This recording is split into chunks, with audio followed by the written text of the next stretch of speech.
The year 2019 didn't start off so bad. I had a lot of great memories. In March, my boyfriend shipped out to the Navy boot camp. So before he left, we made sure to make lots of memories while we were still close to each other. We went to the ice cream museum. We took lots of cute pictures. We had to talk to people that we didn't know. And it was just overall such a great experience. We had such a good time. And we got free ice cream at the end. After that, we went to Alcatraz. The boat ride there was not the smoothest, but it was definitely worth it in the end. And then after our little road trip, we saw a rainbow and we took funny pictures. I shaved his head and I had way too much fun doing it. At one point, I think I hit him too hard with the clippers. But, I mean, it didn't come out too bad. But after I shaved his head, he shipped out, and I was by myself. I was going to school alone. I was anticipating letters every day until the day finally came where I could go see him. We did a lot. We made so many more memories. And then I came home and my little brother graduated kindergarten. I went to this county fair with my best friend. And I had so much fun. We went to a building that was mainly for children, but you know, it's just not hard. Then we went camping. It was a regular year. It was normal. Okay, Joe, I see you. I never would have thought how it would end.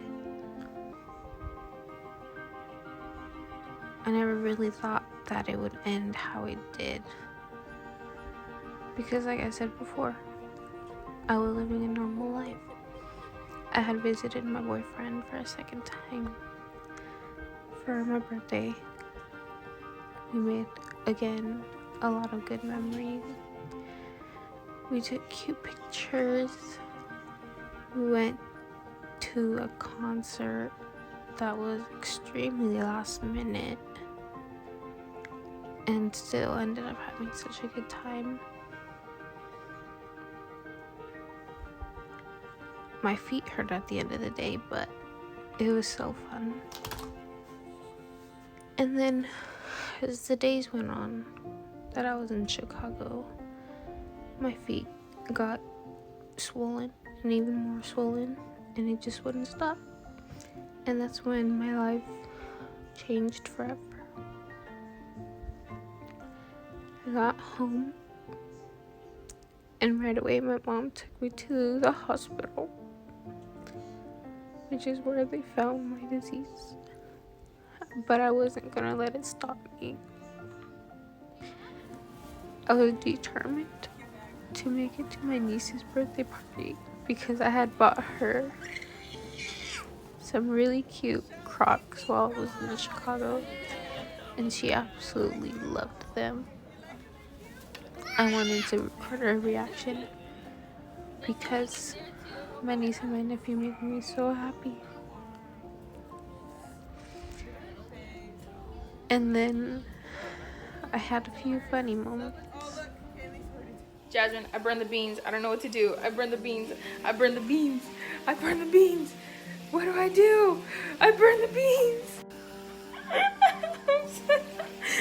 I don't know what to do. She told me, one thing she told me was to wash the beans. I'm just gonna turn them off and hope for the best. I can't. This reminds me of that video